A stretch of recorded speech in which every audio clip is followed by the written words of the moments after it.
નમસ્કાર મિત્રો, આજના વિડીયોમાં આપણે ધોરણ 6 પીએસસી પરીક્ષામાં પૂછાઈ શકે તેવા ગુજરાતી ભાષાના મહત્વના 25 પ્રશ્નો જોઈશું. આ 25 પ્રશ્નોમાંથી પીએસસીની પરીક્ષામાં બેઠે બેઠા પ્રશ્નો પૂછાશે. એટલા માટે આ 25 પ્રશ્નો તમે બરાબર પાકા કરી લેજો. તો મિત્રો, તમે જો મારી ચેનલ ઉપર પહેલી વાર આવ્યા હોય તો મારી ચેનલ સબસ્ક્રાઇબ કરી બાજુમાં આવેલું બેલ આઇકન પ્રેસ કરી લેજો, જેથી આવનારા બીજા નવા વિડીયોની નોટિફિકેશન ઝડપથી તમને મળતી રહે. તો ચાલો મિત્રો, આજે આપણે ધોરણ 6 પીએસસી પરીક્ષામાં પૂછાઈ શકે એવા ગુજરાતી ભાષાના મહત્વના 25 પ્રશ્નો જોઈએ. ગયા વિડીયોનો HW પ્રશ્ન, આગળના વિડીયોમાં મેં તમને HW પ્રશ્ન પૂછ્યો હતો, જેનો જવાબ તમારે કોમેન્ટ કરવાનો હતો. તો એ પ્રશ્ન હતો, મંગળ ગ્રહ પર અવકાશયાન કયા ગ્રહ પરથી આવ્યું હતું? જેના ઓપ્શન હતા A શનિ, B પૃથ્વી, C ગુરુ અને D ચંદ્ર. તો આ પ્રશ્નનો સાચો જવાબ હતો B પૃથ્વી. જે મિત્રોએ કોમેન્ટમાં પૃથ્વી જવાબ લખેલો છે એ બધાનો જવાબ સાચો છે. તો મિત્રો, આ વિડીયોમાં પણ તમે વિડીયો જોજો, પ્રશ્ન વાંચજો, ઓપ્શન જોજો અને પછી વિડીયો સ્ટોપ કરી અને જવાબ વિચારી અને જવાબ કોમેન્ટમાં લખતા રહેજો. પછી આગળ વિડીયો જોજો, જેથી તમારી બરાબર તૈયારી થાય અને તમને પણ ખબર પડે કે તમને કેટલા પ્રશ્નોના જવાબ આવડે છે અને કેટલાના નથી આવડતા. તો ચાલો આપણે આજના 25 પ્રશ્નો જોઈએ. પ્રશ્ન 1, દ્રષ્ટિ પારની સૃષ્ટિ એકમમાં કઈ સૃષ્ટિની વાત કરવામાં આવી છે? જેના ઓપ્શન છે A જલ સૃષ્ટિ, B અવકાશીય સૃષ્ટિ, C વન્ય સૃષ્ટિ અને D જીવ સૃષ્ટિ. તો આ પ્રશ્નનો સાચો જવાબ આવશે B અવકાશીય સૃષ્ટિ. પ્રશ્ન 2, સામાન્ય વ્યક્તિઓને માટે ત્યાં જવાની મનાઈ હતી. અહીં ત્યાં એટલે? જેના ઓપ્શન છે A ભોંયરામાં જવાના રસ્તે, B નિરીક્ષક યંત્રો પાસે, C અવકાશયાનમાં અને D કંટ્રોલ રૂમમાં. તો આ પ્રશ્નનો સાચો જવાબ આવશે A ભોંયરામાં જવાના રસ્તે. પ્રશ્ન 3, સામાન્ય માણસોને ભોંયરામાં જવાની મનાઈ હતી કારણ કે તે રસ્તો જ્યાં ખુલતો હતો ત્યાં શું હતું? તો જેના ઓપ્શન છે A ત્યાં જવા માટે પેરાશૂટની જરૂર પડતી, B ત્યાં અન્ય ગ્રહનું યાન હતું, C ત્યાં અન્ય અવકાશી સ્ટેશનો હતા અને D ત્યાં રહેવા માટે સ્પેસ સૂટની જરૂર પડતી. તો આ પ્રશ્નનો સાચો જવાબ આવશે D ત્યાં રહેવા માટે સ્પેસ સૂટની જરૂર પડતી. પ્રશ્ન 4, માણસ સ્પેસ સૂટ વિના મંગળની જમીન પર જાય તો શું થાય? જેના ઓપ્શન છે A તે ચાલી ન શકે, B હવામાં ઉડવા લાગે, C શ્વાસ ન લઈ શકે અને D અવકાશમાંથી નીચે પડે. તો આ પ્રશ્નનો સાચો જવાબ આવશે C શ્વાસ ન લઈ શકે. પ્રશ્ન 5, નાસાનું પૂરું નામ શું છે? જેના ઓપ્શન છે A national aeronautics space agency, B national અવકાશ and space administration, C neuro aeronautics and space administration અને D national aeronautics and space administration. તો આ પ્રશ્નનો સાચો જવાબ આવશે D national aeronautics and space administration. પ્રશ્ન 6, નાસાએ મંગળ પર મોકલેલ અવકાશયાનનું નામ શું હતું? જેના ઓપ્શન છે A Viking 2, B Viking 1, C Mangalyaan 1 અને D મંગળયાન 2. તો આ પ્રશ્નનો સાચો જવાબ આવશે B વાઇકિંગ 1. પ્રશ્ન 7, પૃથ્વી પરના વૈજ્ઞાનિકોને મંગળ પર જીવસૃષ્ટિ હોવાનો પુરાવો કેમ ન મળ્યો? જેના ઓપ્શન છે એ મંગળ ગ્રહવાસીઓ જમીનની નીચે રહેતા હતા, બી મંગળ ગ્રહવાસીઓ યાનનું માત્ર નિરીક્ષણ જ કરતા હતા, સી મંગળ ગ્રહવાસીઓ પોતાના અસ્તિત્વ છુપાવી રાખતા હતા અને ડી આપેલ તમામ. તો આ પ્રશ્નનો સાચો જવાબ આવશે ડી આપેલ તમામ. પ્રશ્ન 8, વર્તમાન સમયમાં અંતરિક્ષમાં જનાર ભારતીયનું નામ શું છે? જેના ઓપ્શન છે એ કલ્પના ચાવલા, બી રાકેશ શર્મા, સી સુનીતા વિલિયમ્સ અને ડી શુભાંશુ શુક્લા. આ પ્રશ્નનો જવાબ જે મિત્રોને આવડતો હોય એ બધા મિત્રો જવાબ કોમેન્ટમાં જણાવશે. તો આ પ્રશ્નનો સાચો જવાબ આવશે ડી શુભાંશુ શુક્લા.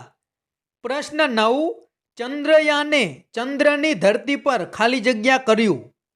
ઓપ્શન છે એ ઉતરાણ, બી ઉપાડ, સી ઉપડ્યું અને ડી ઉતર્યું. તો આ પ્રશ્નનો સાચો જવાબ આવશે એ ઉતરાણ. પ્રશ્ન 10, લંબાવવું શબ્દ માટેનું યોગ્ય વાક્ય કયું છે? જેના ઓપ્શન છે એ આ રસ્તો બહુ લાંબો છે, બી રમેશે લંબાણપૂર્વક ઉત્તર આપ્યો, સી કાપડની લંબાઈ વધારે છે અને ડી તેનો આકાર લંબચોરસ છે. તો આ પ્રશ્નનો સાચો જવાબ આવશે બી રમેશે લંબાણપૂર્વક ઉત્તર આપ્યો. પ્રશ્ન 11, નીચેનામાંથી ઉદ્ગાર ચિહ્ન ઓળખાવો. જો આપણને 4 ઓપ્શન આપેલા છે એ બી સી ડી, આમાંથી ઉદ્ગાર ચિહ્ન કયું છે? આ તો તમને ખબર જ હશે. જે મિત્રોને ખબર હોય તે કોમેન્ટમાં જવાબ લખશે. આ 4માંથી ઉદ્ગાર ચિહ્ન કયું છે? તો એમાં સાચો જવાબ આવશે ડી.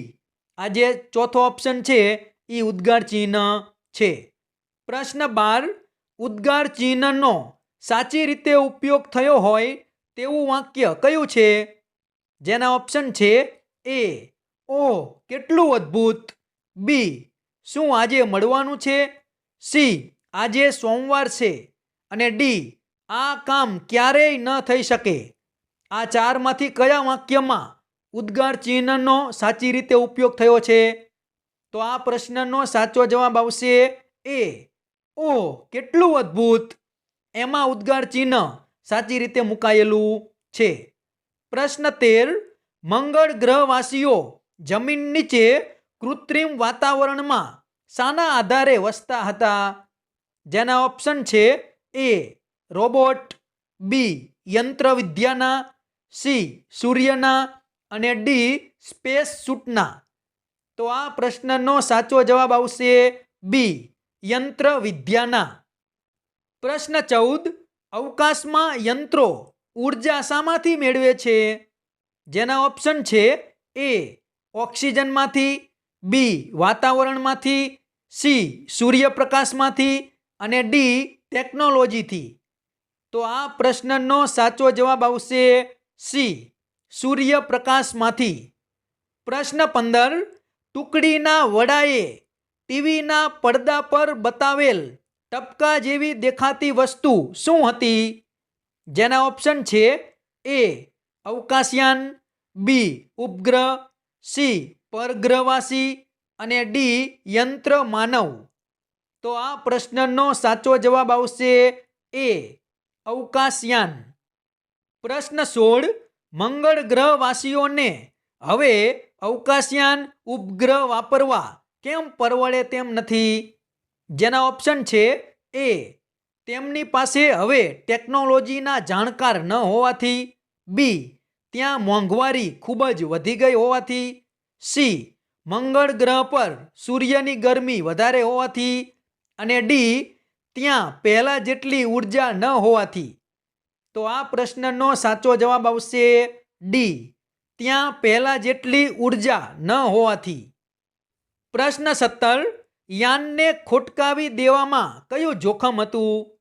જેના ઓપ્શન છે એ તેને મોકલનારા મંગળ ગ્રહ પર હુમલો કરે તેનું, બી મંગળ ગ્રહવાસીઓના અસ્તિત્વની જાણ થવાનું, સી મંગળ ગ્રહને નુકસાન થવાનું અને ડી મંગળ ગ્રહના વાતાવરણમાં ફેરફાર થવાનું. તો આ પ્રશ્નનો સાચો જવાબ આવશે બી, મંગળ ગ્રહવાસીઓના અસ્તિત્વની જાણ થવાનું. પ્રશ્ન 18, નિયંત્રણ બોર્ડની પેનલનું લાલ બટન દબાવવાથી શું થયું?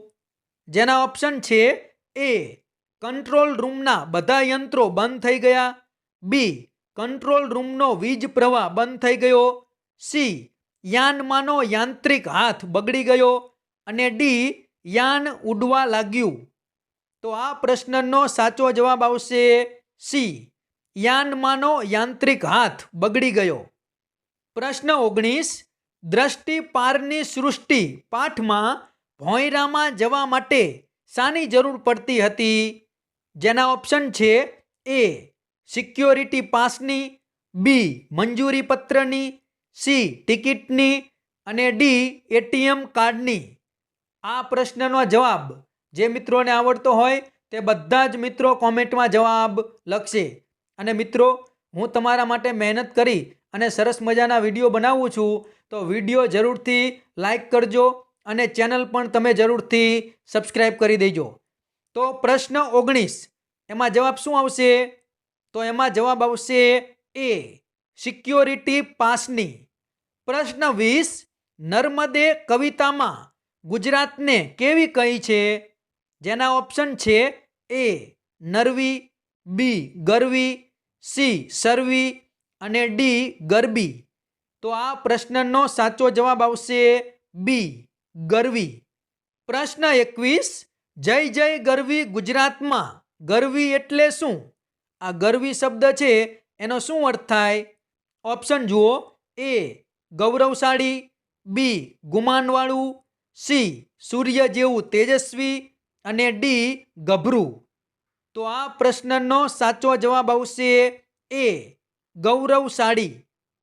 પ્રશ્ન 22, ભારતના ધ્વજમાં કેસરી રંગ શેનું પ્રતીક છે?